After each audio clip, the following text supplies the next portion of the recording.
फसीगले अभिनेत्री रचना। ममता कहले एबे बंधा एबे रचना बानार्जी। 7 वर्ष जेल दंड भोगिबे अभिनेत्री रचना बानार्जी। अभिनेत्री तथा सांसद रचना बानार्जी नामरे थाना होईछि अभियोग। पीड़िता ना सर्वसम्मुखें ना नहीं फसी जाइछन्ती रचना बानार्जी। अभिनेत्री विरोध में मामला रुजु करिछि पुलिस। सूचना मुताबक आईन अनुसार कौनसी दुष्कर्मर शिकार होइथिबा पीड़िता परिचय केवल तांको अनुमति नहीं ही प्रकाश करा जाई पारिबो। हेले अभिनेत्री रचना बानार्जी सर्वसाधारण रे तांको ना रिवील करछन्ती। दर्शक बंधु आमे जानिछे 2012 मसीह होइथिबा गैंग रेप पीड़िता असली नाम नेबा परिवर्ते निर्भया कुहा जाउथला।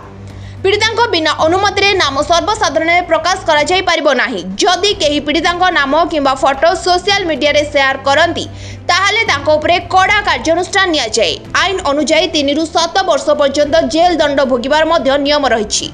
सेहीपरि अभिनेत्री तथा सांसद रचना बानार्जी पीड़िता नाम सर्वसाधारण में प्रकाश करथिले। यापरे से भूल भी मागिथिले। हेले कोलकाता हाईकोर्टर आईनजीवी साइन सचिव बासु थाना रे एताला देथिले। पुलिस मध्य मामला रुजु करथिला। एबे रचना निज भूल को स्वीकार करबा सह क्षमा मागिछन्ती। एहा सह पीड़िता नाम नै जो वीडियो को नै सोशल मीडिया रे पोस्ट करथिले ताकू मध्य डिलीट कर दैछन्ती। रचना आहुरी मध्य कहिछन्ती कि मु बड़ भूल कर दैछि, एमिति मते करिबार नथिला।